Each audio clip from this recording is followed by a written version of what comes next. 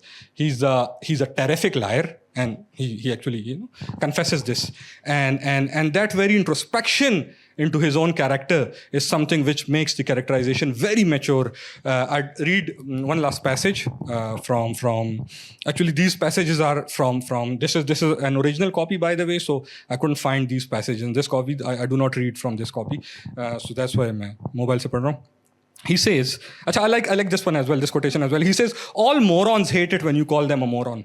By the way, I like this one as well. And the last one, he says, I'm the most terrific liar you ever saw in your life. It's awful.